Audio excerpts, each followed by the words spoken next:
Iwan tayo ngayon sa shop. December 23, pumasok pa rin tayo. Yung mga kasama ko, umuwi na. Yung isa kasi taga Laguna, kaya pinauwi ko na ng maaga.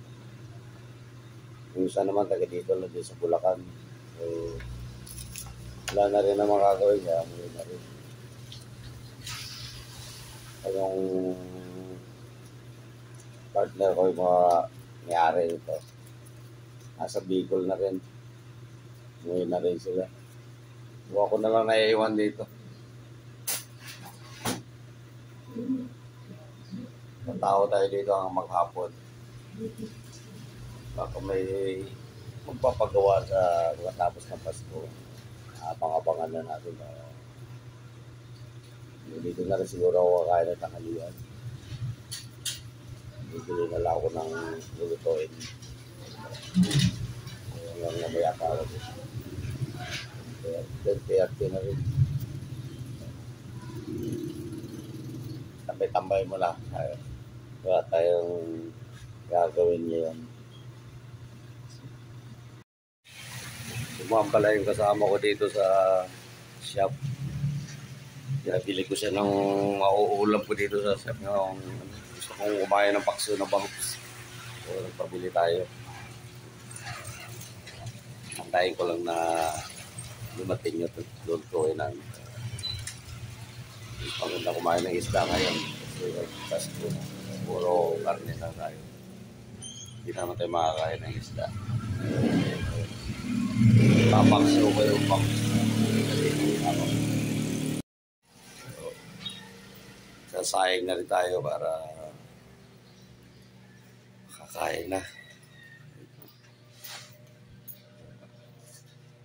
Malungkot na dito pag mag-isa tayo sa sumilip ka naman sa labas. Wala halos tao din.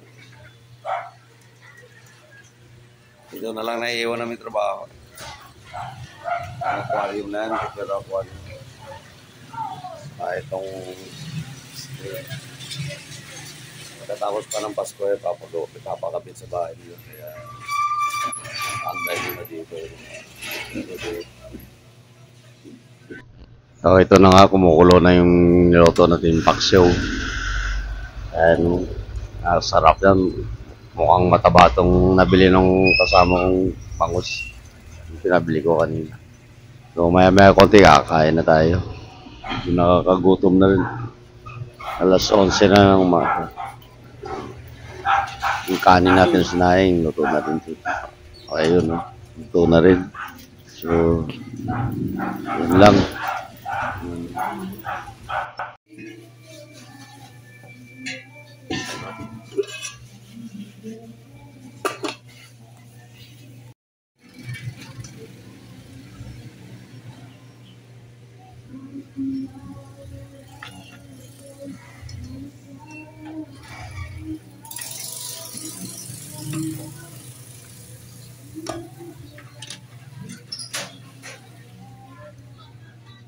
Ulo.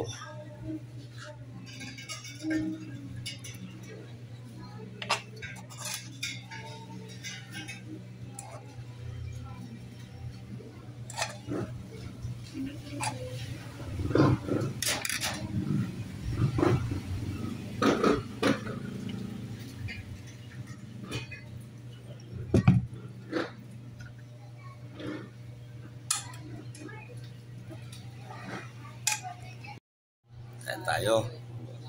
Ayan, no? Ayan ang ulam natin ngayon.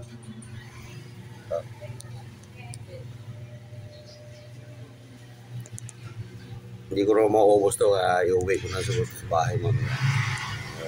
Ulam na rin ng hapunan. Kain tayo. Sarap to kung may patis.